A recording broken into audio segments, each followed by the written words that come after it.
श्री ज्ञानेश्वरी अध्याय 8 अक्षर ब्रह्मयोग ओव्या 101 ते 125. श्री गणेशाय नमः. चंडवातेही न मोडे ते गगनची की पुढे, वांचुणी जरी होईल मेहुडे तरी उरेल कैचे. प्रचंड मोठ्या वाऱ्यामुळे जे उडून जात नाही तेच आकाश. अशा विशाल आकाशामुळे वारा तो काय, ते ढग नाही उडून जायला, ते भव्य दिव्य असे आकाश आहे. तेवी जाणणे या जे आकळीले, ते जाणीवलेपणेची उमानले. मगणे नवेची तया म्हणितले, अक्षर सहजे. जे ज्ञानाने समजले, कळले, मोजता आले, ते क्षर म्हणजे नाशिवंत, आणि ज्याला ज्ञान जाणू शकले नाही ते सहज अक्षर म्हणजेच अविनाशी असे म्हणतात. म्हणून वेदविद नर म्हणती जया ते अक्षर, जे प्रकृतीसी परमात्म रूप.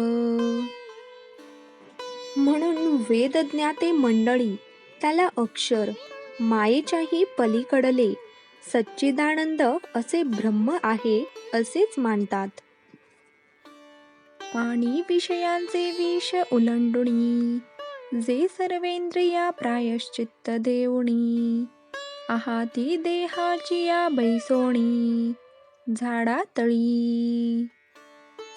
जे विषयरूपी इच्छेचा पूर्णपणे त्याग करून, इंद्रियाचे संयमाने दमन करून देहवृक्षाखाली शांत चित्ताने बसतात, ते या परी विरक्त जयाची निरंतर वाट पाहात, निष्कामासी अभिप्रेत सर्वदा जे. ज्याची विरक्त वैरागी नेहमी प्रतीक्षा करतात, निरीच्छकांना जे आवडत असते. जयाची या आवडी न गणिती ब्रह्मचर्याची सांकडी, निष्ठुर होऊनी बापुडी इंद्रिये करीती. ज्याच्यासाठी योगीजन ब्रह्मचर्याची संकटे पार करून जातात, निष्ठुर होऊन इंद्रियांना काबूत ठेवतात. ऐसे जे पद दुर्लभ आणि अगाध, जयाची थडिये वेद चुबुकळीले ठेले. असे जे दुर्लभ ब्रह्मपद, त्याचा अंत नाही, त्याचे स्वरूप चारी वेदांनाही जाणता आणि नीटपणे सांगता आलेले नाही. ते पुरुष होती, जे या परी लया जाती, तरी पार्था हेची स्थिती एक वेळ सांगू. म्हणून हे पार्था, मी तुला परत एकदा हेच सांगतो की, अंतकाळी जे माझे ध्यान करतात, स्मरण राखतात, तेच त्या अवस्थेला येतात. त्याबद्दल मी तुला आणखी थोडे अधिक काय सांगतो ते ऐक. तेथ अर्जुने म्हणितले स्वामी, हेंची म्हणावया होतो पामी. तव सहजे कृपा केली तुम्ही, तरी बोलिजो का. तेव्हा अर्जुन म्हणाला, हे कृष्णा, खरंच असा रे कसा तू मनकवडा. खरं तर आता मीच हे तुला विचारणार होतो. असो, आता तूच कृपावंत हो आणि सांग.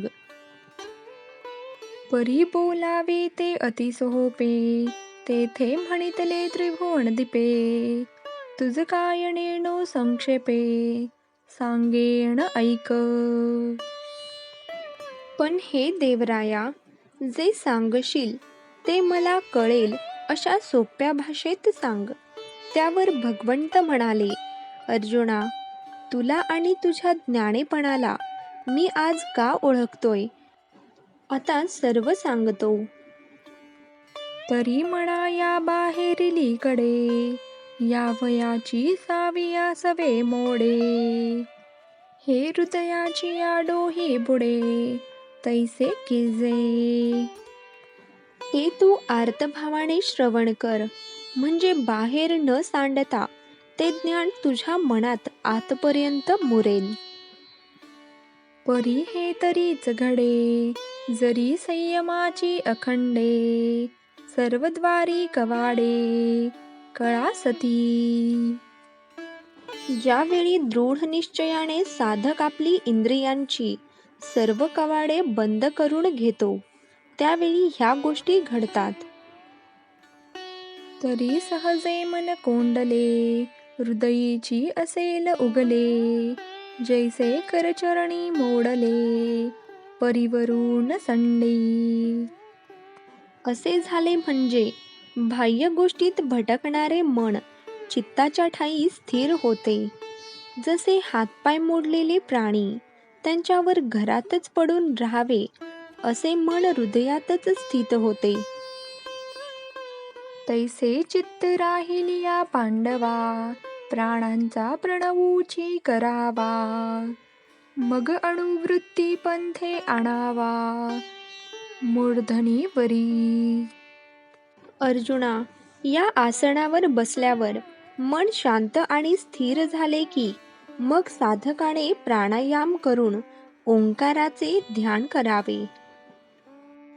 तेथ आकाशी मिळे न मिळे तैसा धरावा धारणा बळे, जव मात्रा त्रय मावळे अर्धबिंबी.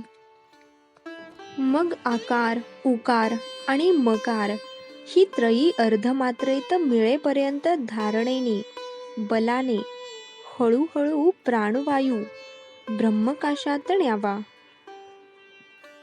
तव वरी तो समीरू निराळी की जे स्थिरू, मग लग्नी जेवी ओंकारू बिंबिंच विलसे.